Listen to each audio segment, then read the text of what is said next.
Dentro de los mensajes que nos llegan a la comunidad de Megatiempo, hay uno que me llamó mucho la atención.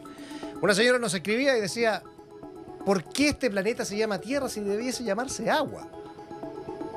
Claro, el 70% de la superficie del planeta está cubierta por agua, pero de la superficie. Además, si lo vemos en los resultados sistémicos que entrega el agua dulce o donde la obtenemos, por ejemplo, para el ser humano, es nimia la porción que queda a nuestra disposición. Por eso queremos ahondar en este tema. El tema del agua tan esquiva, especialmente en la zona central de nuestro país, tanto así que salvo por el invierno 2023 y 2024 antes, los camiones aljibes incluso llegaban hasta la Patagonia, aunque usted no lo crea. Estamos en Cambio de Grado, somos Megatiempo, junto a Alex Godoy, director del Centro de Sustentabilidad de la Universidad del Desarrollo, Comité Científico del Cambio Climático también del Ministerio. ¿Cómo está? Bienvenido. Un gusto, gracias y un honor estar acá. No, muchas gracias por la presencia para un tema tan trascendental que de repente, claro, las variabilidades en este caso de la misma climatología nos han relegado un tema que venía siendo cada vez más importante, que es el agua como recurso para la vida, para la biodiversidad, también para los seres humanos, tanto así que antes del invierno de 2023 estábamos aquí en Santiago, incluso hoy con las autoridades ya diciéndonos puede haber incluso racionamiento. Que no se nos olvide eso, porque la tendencia de las lluvias, de las precipitaciones, de la nieve, es a seguir disminuyendo con el avance de los años. ¿Cuál es la visión que tiene usted al respecto?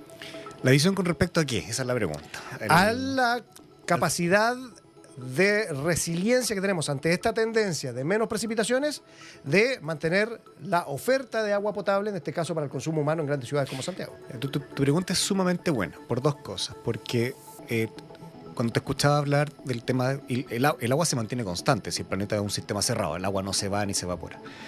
Pero no obstante, a nivel de cuenca, que lo que nosotros vemos es un concepto físico, tenemos un ciclo que al final la cantidad de lluvia que entra, lo que nosotros hablamos la entrada, es algo que va disminuyendo. Y ustedes lo han documentado bastante bien con el aumento de las precipitaciones en forma intensa en breves periodos de tiempo. Y obviamente la idea es que eso naturalmente se pueda o embalsar o se pueda, digamos, compartimentalizar como un reservorio, como la nieve. Entonces, si bueno, nevó, nos quedó un reservorio de agua ahí para los meses en los cuales no llueve. Pero la resiliencia de los territorios depende de lo que es la intensidad de lo que se llama la gestión de la demanda. Eso es lo que en palabras ciúticas te lo puedo decir. La gestión de la demanda significa el water catchment, que en inglés, o la extracción. Entonces, para una actividad humana, que por ejemplo en Santiago, donde vivimos 9 millones de personas, donde todos tenemos un consumo promedio entre 128 y 160 litros diarios, que está en la ducha, comer, etcétera, más el riego, más otras actividades industriales que extraen agua, si los volúmenes de aguas que caen en lluvia van disminuyendo, eso significa que los cauces superficiales empieza a disminuir el volumen y la extracción se mantiene constante, porque obviamente tiene la misma intensidad, no estás tomando menos agua que antes, toma la misma. Exacto. Obviamente tenemos lo que se llama un déficit hídrico. Y la capacidad de resiliencia es cómo nosotros ahora gestionamos las extracciones en términos de esta variación dinámica, porque obviamente la entrada de agua va variando todos los años. Tú lo dijiste perfecto, digamos, este año teníamos cambio de aljibes, tuvimos un año mucho más lluvioso, lo que no sabemos si lo embalsamos bien, no lo embalsamos bien, la nieve dura mucho menos, hemos visto hoy día los artículos de investigación que incluso la lluvia no coopera mucho en la acumulación de nieve. A veces conversamos con James McPhee de la Universidad de Chile de que cuánto de la nieve contribuye al reservorio de agua, son balances que tenemos que empezarlo a entender de forma dinámica. La resiliencia es la capacidad del sistema entre manejarse con este volumen que no depende de nosotros, en extracciones que sí dependen de nosotros, y ahí empezamos a hablar de sistemas que permitan reinfiltrar las napas subterráneas, que simplemente que el agua permee si la napa subterránea se puede extraer, que se mantenga el ciclo hídrico, que además que tengamos, digamos, una infraestructura que permita embalsar, compartimentalizar y también mantener o reusar el agua que muchas veces perdemos, y que lo podemos utilizar para otros eventos y así sacar menos extracción. O sea, si nosotros podemos reusar el agua con fines, por ejemplo, que puede ser regar el pasto, por decirte algo, muy, muy, muy cercano a la población, disminuimos la extracción automáticamente. El tema es que, claro, todo eso se documenta, usted lo pone sobre la mesa, pero ¿cuánto se está haciendo? ¿Dónde está la acción? Partamos por el tema del embalsamiento. En Santiago está el yeso, y el yeso, digamos. ¿Ustedes ven de parte de las autoridades, del Estado en este caso, que son planes mucho a más largo plazo, por ejemplo, la creación de embalses, que se esté realizando en la medida que lo necesita la urgencia, considerando, por ejemplo, que tuvimos 2 inviernos generosos y no sabemos si los vamos a tener de nuevo, pero nos pillaron como que... Ya, la pregunta es muy buena porque una cosa es la planeación y otra cosa es la implementación. Uh-huh. Como comité científico te puedo decir que los planes, existen planes sectoriales como el plan de adaptación de recursos hídricos, que es un mandato acorde de la ley de cambio climático y de los compromisos internacionales como son la NDC, las contribuciones voluntarias, etcétera, de incluir los temas de adaptación. Por lo tanto, hay un plan. Eso es una cosa. Si ese plan se está ejecutando o no, creo que estamos un poco tarde para enfrentar el fenómeno. Ahora, en términos de, por ejemplo, el sector sanitario, por lo menos en la cuenca de Santiago, que es donde tenemos 9 millones de personas, existen obras que se han implementado para poder embalsar o darle una flexibilidad al sistema en el caso que nosotros tengamos, por ejemplo, un sistema de racionamiento más comprometido, digamos. Pero eso sigue dependiendo del suministro, no de la demanda. No tenemos hoy día y no hemos apreciado un tema que migre hacia la gestión de la demanda, como también pasa en el sector de energía, que es la gestión de la demanda energética. Estamos todavía pensando en el suministro, en cómo embalsamos. Todavía tú escuchas gente que dice construir más embalse. La gente dice, oye, pero es obvio que hay mucha agua, podemos embalsar. Sí, pero que la gente no sabe que cuando cae mucha agua, arrastra sedimento, por lo tanto el volumen, en la mitad para que la gente lo entienda en palabras simples, digamos, la mitad del volumen de un embalse es barro. ¿Por qué? Porque obviamente arrastra sedimento, porque obviamente cuando cae mucha lluvia arrastra barro, eso es lo que uno ve visiblemente. Claro. Pero también las temperaturas como están más altas, de hecho el año 2024 está proyectado para ser el año que sobrepasa 1,5 grados a nivel promedio, vamos a 1,55. Lo que nosotros estamos observando de que la evaporación también es más rápida, entonces, ¿qué sacas tú con embalsar agua si la tasa de evaporación también es mucho más rápida? Entonces lo que embalsas lo vas a perder a una velocidad que es más alta, por tanto el embalsamiento no es la solución, ni la piedra que uno cree, ni tampoco transvasijar entre cuencas. La gestión de la demanda es algo mucho más complejo, porque implica cosas, por ejemplo, que son tanto como, por ejemplo, densificar ciudades. O sea, ponte tú, aquí en Santiago la pregunta ¿es capaz Santiago de soportar 9 millones de personas viviendo con extracciones por hogar autónomo? Es una pregunta que tenemos que hacernos que es bastante ruda. Tú fuiste cauto en decir del racionamiento. Va a llegar. Sí. En 10 años más, 15 años, va a llegar, porque no podemos hacer que haya más agua, podemos distribuirla mejor. Pero si llegan a vivir 12, 13 millones de habitantes, vamos a seguir aumentando la presión para un suministro de agua, que dependemos de la lluvia, de la lluvia caída, de lo que se acumula en nieve, que en realidad depende de las condiciones climáticas. Luego es una pregunta radical, porque muchas ciudades lo han enfrentado en densificar. O sea, tú tienes un edificio, para decírtelo en simple, no patio, no regar pasto, no tener piscina. Es así de simple. O sea, una piscina son millones de litros que puedes tener como sistema de cúmulo. Los municipios en Santiago se han estado, por ejemplo, organizando en ordenanzas municipales para regar de forma distinta la eficiencia. Lo hemos visto en Providencia, lo hemos visto en las comunas más ricas, lo hemos visto en Peñalolén, de poder transitar a esto porque al final son los que pagan. Dicho eso, eso es una parte. Los chinos han enfrentado en la creación de ciudades esponjas, que son infraestructura verde, o sea, infraestructura que es verde, que permite aprovechar estas intensidades hídricas para precisamente favorecer la recirculación, la infiltración, que caiga el agua y que pueda pasar en la capa subterránea y más abajo. Donde estamos al debe completamente es en rediseñar las ciudades, estamos lejos de una infraestructura verde que acabamos de mostrar, y lejos del reuso de agua, porque todavía tenemos un reglamento que no se define si es que es lo que vamos a considerar agua para riego. Incluso esto es como el medidor. ¿Qué tipo de medidor? Vamos a seguir pagando. Si yo tengo, por ejemplo, un alcantarillado y yo pago por alcantarillado y yo reuso agua, tenemos que empezar a hablar de sistemas de tarifa, de ya dejar de castigar el sobreconsumo y quizás premiar la eficiencia. Nosotros somos premiados si somos más eficientes. ¿Qué pasa si tú cambias incluso el uso de tu agua, las llaves, estas llaves que tienen como aire? ¿Eres premiado? O en realidad no es así. Entonces hay una discusión que tenemos que algún día ponerle el cascabel al gato, que yo hoy día lo veo lejos. El tema es que estas discusiones comienzan cuando ya tenemos el agua hasta el cuello, siendo irónico. Sí. Porque ahora todo esto que se había comenzado a discutir a causa de la mega sequía y que el fantasma del racionamiento viene, Valparaíso estuvo a semanas de quedarse sin agua al abrir la llave hace un par de veranos. Llega ahí, pues entonces ahora se nos olvida y hay otro que la delincuencia, que hay tantos temas, digamos, que los vamos postergando. Entonces, uno al menos, como ciudadano desde aquí no ve que esa discusión que nosotros estamos poniendo de nuevo sobre la mesa se dé donde tiene que darse, que es los legisladores, los tomadores de decisiones, en fin. Y eso es lo que preocupa. Sin ánimo, digamos, de ser polémico, tienes toda la razón. O sea, es mucho más fácil llevar la discusión a algo como la violencia, el crimen en las calles, sin unir los puntos de que si la sequía sigue aumentando, empezamos a tener racionamiento. La Ciudad del Cabo, que fue el día cero en Sudáfrica, llegamos a 50 litros, fue por mala gestión. Hoy día sabemos que fue la mala gestión. Nosotros podemos llegar a un racionamiento ni siquiera porque no tengamos agua, sino porque tenemos un sistema que no favorece el tema de gestión.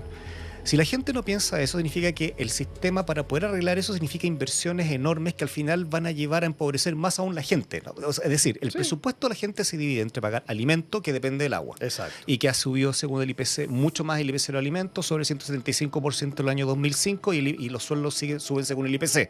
Por lo tanto, en un fondo tienes menos presupuesto para gastar en servicios básicos, que es gas natural, electricidad y agua.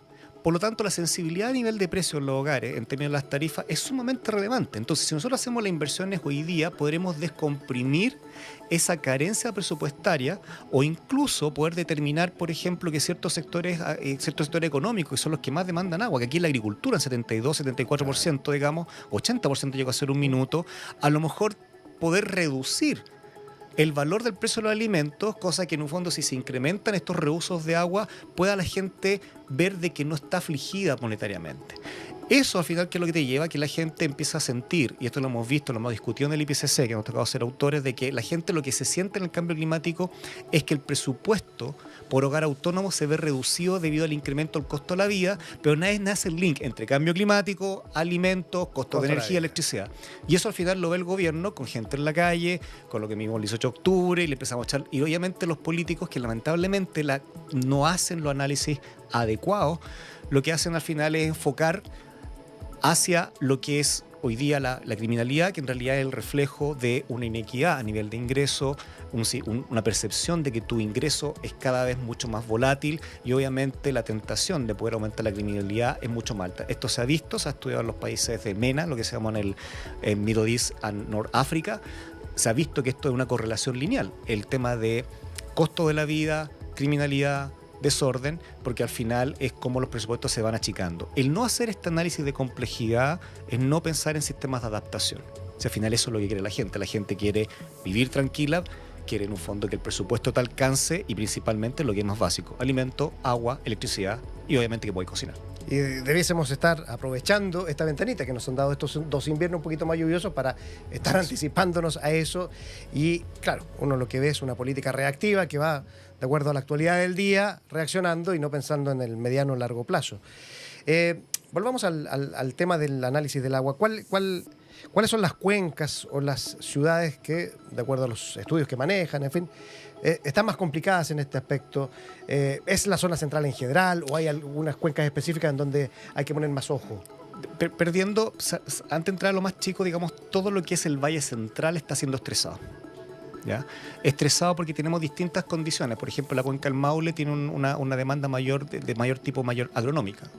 En la cuenca, nosotros, la cuenca del Maipo, tenemos la subcuenca del Mapocho, donde está, digamos, las Condes, Vitacura, Barnechea, que tiene un problema estructural. Ahí no se pueden hacer tantas horas para captar, digamos, ya, versus el resto de la cuenca. La pregunta es: tenemos 9 millones de personas viviendo acá. ¿Es capaz la ciudad de mantener 9 millones de personas? No lo sabemos. Yo te soy sumamente, no hemos hecho ese análisis, pero a mí nos da un poco asusto hacerlo. Porque vos decís, que realmente hay que centralizar esta cuestión, pero en realidad el agua da para 6 millones. O sea, sorry, pero es así. ¿Ya? Como también empezar a ponerle cota a los sistemas de construcción. O sea, tenemos que empezar a ver de que pucha, me gusta mucho que la gente tenga piscina, pero es que no se puede. No se puede, porque en el fondo no puede ser que alguien pueda tener un consumo por sobre porque puedo pagarlo versus otras personas que a lo mejor están teniendo problemas de incremento en la cuenta del agua. Pero eso es una medida que nadie va a tomar, digamos. Por eso te digo, son medidas dolorosas, pero que hay que tomarlas porque en términos de politics al final es lo más transparente para ser estadista en términos futuros. Lo que estamos haciendo es tratar de bajar los precios, pero siendo en una discusión en la cual lamentablemente vamos a tener que hacerlo. Si no lo hacemos hoy día, el costo de la inacción, y también lo hemos calculado, va a ser lejos mayor el día de mañana, y lo más probable es que todos esos arreglos que tú nombraste, que hemos nombrado acá, se van a tener que pagar del erario público, digamos, que son los presupuestos, significa del impuesto, y el impuesto significa reducción de presupuestos también a nivel nacional. O sea, al final esto es un presupuesto cerrado, digamos, que al final la gente va manejando, digamos, lo ministro de Hacienda. Entonces, dicho eso, lo que tú planteas es, primero eso, todo el Valle Central está siendo limitado.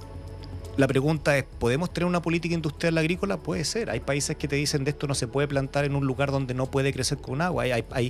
Hay cultivos que están en sectores que son intensivos de agua, donde ya se vive escasez hídrica. A lo mejor vamos a tener que llegar a eso de política industrial a nivel agrícola. Se ha dicho que los cultivos se están corriendo hacia el sur. Las críticas son la cuenca del Maipo, la cuenca del Maule, el Biobío, digamos, lo hemos visto, por ejemplo, en Concepción, que es otro polo de desarrollo donde hay 800.000, 1 millón de personas dando vuelta. Entonces, están dadas porque depende también nuestro sector económico. O sea, el sector agrícola depende del Valle Central, que prácticamente, si mal no recuerdo, entre un 4 y un 6% del PIB y un 7% del empleo directo. Por lo tanto, cualquier incremento de costo en términos de menor producción agrícola impacta directamente toda la cadena de alimentos, encarece la cadena de alimentos, se pierden sueldos y además en un fondo se crea pobreza.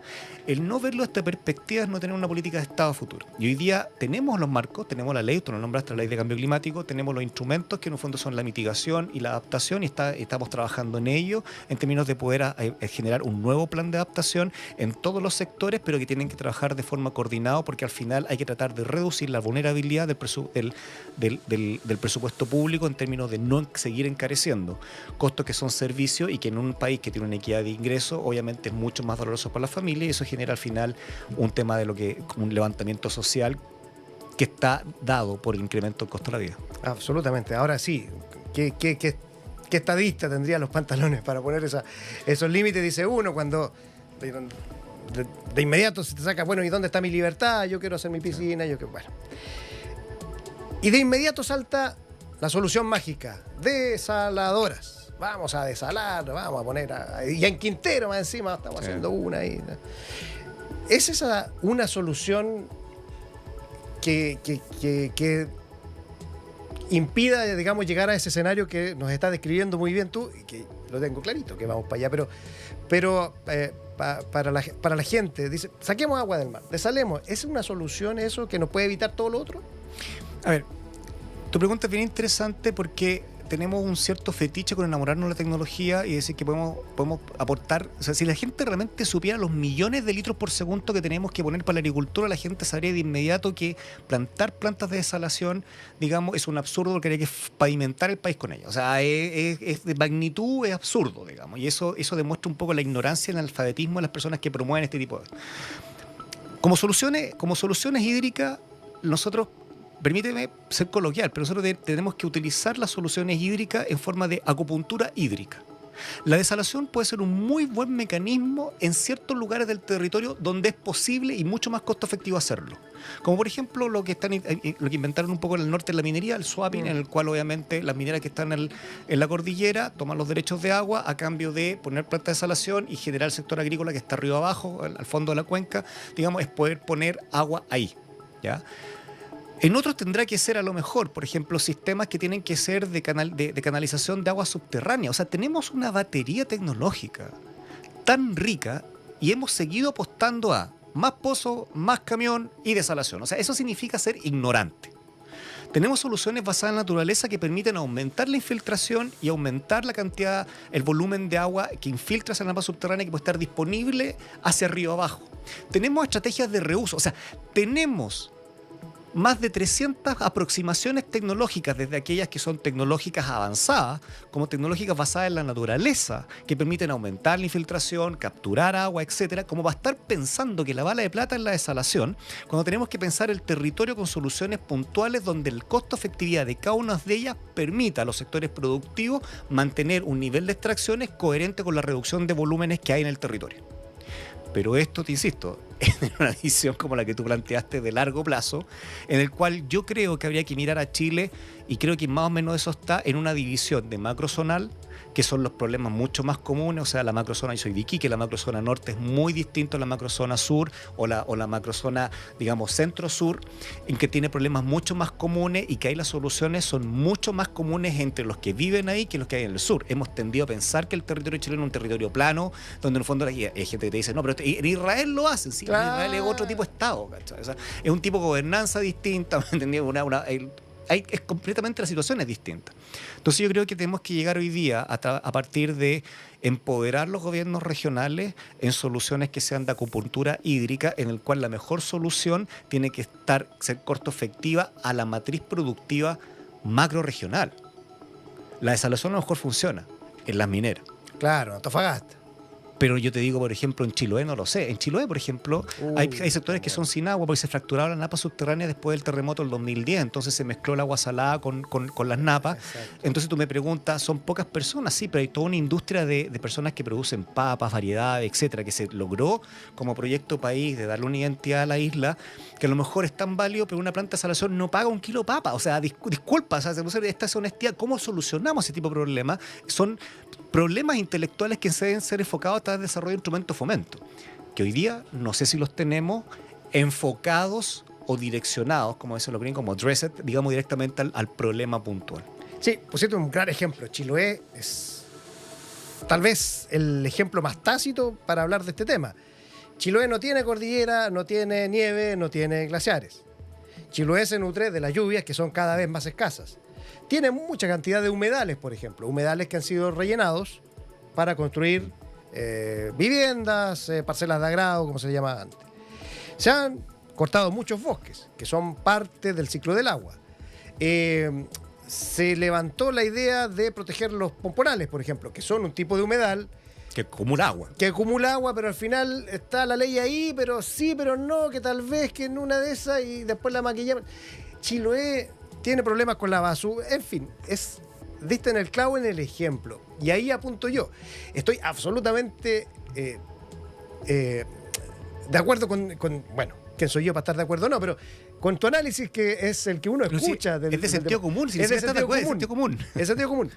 Pero me choca la realidad siempre de frente. O sea, tenemos ahí Chiloé, que era cosa de cuidar el ecosistema para mantener la agricultura, para mantener la tradición, para que siga viviendo del turismo, y seguimos dando permisos para tala, seguimos rellenando humedales, en fin. Entonces me cuesta llegar a creer que en un mediano plazo vamos a implementar todo lo que hay que implementar.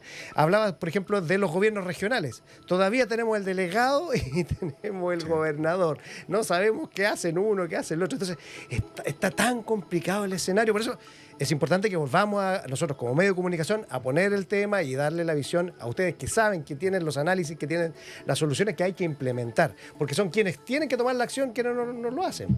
Me fui yo en... No, es que es correcto, porque eso tú, al final, para ponerlo en palabras simples, si esto fuese por aplicar una solución de ingeniería, podemos generar algoritmos de optimización multivariable si estas son las mejores en cada una de las zonas, pero al final es un problema de gobernanza. Exacto. Un problema de gobernanza es un problema de que hoy día tenemos hoy día una coyuntura que nos permite tener planes de adaptación, de ejecución, de riesgo, con atlas de riesgos climáticos que hemos hecho los propios científicos, que son ocupados oficialmente, está todo. Nadie puede decir que esto no lo sé. Por lo tanto, es pasar a la acción de forma coherente, en que cualquier gobierno regional podría decir, fortaleciendo la matriz de fomento a partir de seguridad hídrica, seguridad energética y seguridad alimentaria, que es lo que nosotros llamamos el nexo. El nexo es el triángulo que interacciona la seguridad energética, la seguridad alimentaria y la seguridad hídrica, donde el hilo conductor es precisamente el recurso hídrico, lo que tú vas a estar del 70% del agua, lamentablemente solamente el 3% está disponible. Exacto. Y el 1,5% está accesible. Entonces, el hecho de que Chiloé, la pregunta es, ¿qué tipo de desarrollo vamos a querer? Tuviste un palo, digamos, el palo, digamos, donde tiene que darse, digamos. ¿Es necesario un crecimiento inmobiliario a costas, por ejemplo, de ciertos sistemas reservorios? Es una pregunta que tiene que hacerse el gobierno regional. Si la gente está de acuerdo, bueno, eso ya es otra cosa, digamos, no podemos atentar, digamos, contra las grandes democracias, digamos, yo creo en la democracia. Pero honestamente, el crecimiento se frenó. Mira, lo que pasó para el COVID fue exactamente lo mismo. Todos conocen, por ejemplo, Villarrica. Villarrica, lo que hizo la gente que se pudo ir, porque no son todos, pusieron teletrabajo, se fueron a Villarrica a vivir ahí. Se loteó. Se hicieron cañería. ¿Qué es lo que pasó? Obviamente, mayor cantidad de gente, mayor cantidad de aguas, digamos, que van a dar al lago. El lago, obviamente, ha disminuido sus niveles. Obviamente, como hay forestales al lado y sistema agrícola, tú tienes filtración de fertilizantes. El lago se eutrofiza. eutrofica, que significa aumenta la carga orgánica y obviamente se ve más verde, más plumas legales. Dicho eso, ¿cuánta es la gente que es capaz de soportar el ecosistema? O sea, ya tenemos que hacernos preguntas difíciles y empezar a pensar ya no la descentralización como algo como, ¿sabes que nos gustaría que las regiones, y soy de aquí, que las regiones se empoderaran? No, tenemos que empezar a ver que a lo mejor cuál es la capacidad de carga. Mira, los parques lo tienen, tú lo sabes, digamos, los parques te dicen cuál es la capacidad de carga, la mayor cantidad de habitantes que pueden, de visitantes que pueden tener durante un día. ¿Cuál es la capacidad de carga que hoy día tienen las cuencas? Y ser honesto de que si vemos que una cuenca está sobreexplotada, no porque no porque roben agua, no, dejémonos de payasada, es porque realmente la extracción es mucho más alta que los volúmenes que están disminuyendo. Tenemos que empezar a ver la descentralización ahora como una herramienta de desarrollo territorial, pero también para distribuir a las personas de acuerdo a la capacidad de carga que tienen los ecosistemas. Los ecosistemas no te pueden resistir más presión que la que hoy día están expuestos, que tiene que ver con crecimiento inmobiliario, con planificación, con extensión de redes. Es como cuando alguien te dice, oye, el Chicureo está creciendo, significa más casas, más áreas, más riesgo, más un tubo que tiene que ir para allá, que puede tener algún tipo de infiltración, etcétera. No sabemos. Entonces, el hecho de ir expandiendo las ciudades también nos implica otro tipo de problemas, hasta en términos de tránsito, ¿ya? Que es como el neteo. Mientras más auto eléctrico hay, pero mientras más grande la ciudad, igual lo neteáis. O sea, lo que te ahorráis, te lo gastas extendiendo la ciudad. Entonces, dicho eso, es llegar hoy día a hacerse las preguntas difíciles. Yo sé que hay problemas urgentes, como tú lo nombraste, pero si no hacemos esto, el costo que para nosotros nos va a reportar del PIB, por lo menos los cálculos que se tienen para Chile en forma es una pérdida al 2048, si no hacemos nada, aproximadamente un 24 puntos del PIB. 24% del PIB podríamos perder de aquí al 2048 producto de la inacción. Qué locura. Tenemos los planes. Tenemos los ministros, tenemos las capacidades técnicas. Están las maquetas ahí, está todo hecho. Está ahí, es pasar a la acción. Sí. Hoy se me ha pasado la media hora volando. Que hablo mucho. Es que son temas re que interesantes y que al menos a mí también me apasionan mucho. Hablemos un poquito del marco jurídico. Se hizo una reforma al Código de Agua del 81. ¿Ha ayudado? ¿Fue una pasada pintura así como por encima? ¿Cuál es tu análisis respecto a eso? A ver, fíjate que fue una buena reforma, fue aprobada por unanimidad en el Congreso. Yo creo que tiene que empezar a ser aplicado de la forma en cómo fue reformado. Hay instrumentos, por ejemplo, que se aplican muy poco. ¿Ya? Por ejemplo, cuando dicen no tenemos datos, ya, pero los organismos del Estado no pueden medir, ya, pero hay un punto en la ley que yo a cualquier usuario de agua le puedo exigir la medición. Empezar a aplicar la ley, así eso es lo que nos falta, digamos. Y empezar a entender de que, ¿sabéis qué? El Estado tiene debilidades. O sea, cuando uno es muy fácil sentirse como académico, echarle la culpa al Estado, pero ¿sabes qué? El Estado perdió capacidades cuando se empezó a reducir las capacidades del Estado, que era ese típico de la renovación, que por 2 personas 1, necesitamos contratar personas que sean más técnicas, más que operadores políticos. Necesitamos robustecer las divisiones donde hay personas que llevan años, que son altamente técnicos y que son los que pesan en la decisión. Lamentablemente tenemos que cada 4 años llega alguien que piensa que tiene todas las ideas para solucionar, cuando la gente que trabaja en los ministerios por años tiene la solución ahí y te dicen, off the record te dicen, ¿sabes qué? Sí, sabemos lo que hay que hacer, pero ¿sabes qué? La política es otra. Claro. Entonces tú dices, bueno, pero no, o sea, algo que por ejemplo a mí me gusta de la política americana, a pesar de que salió Trump, digamos, ya, es que los cuerpos estables de los departamentos tienden a ser estables.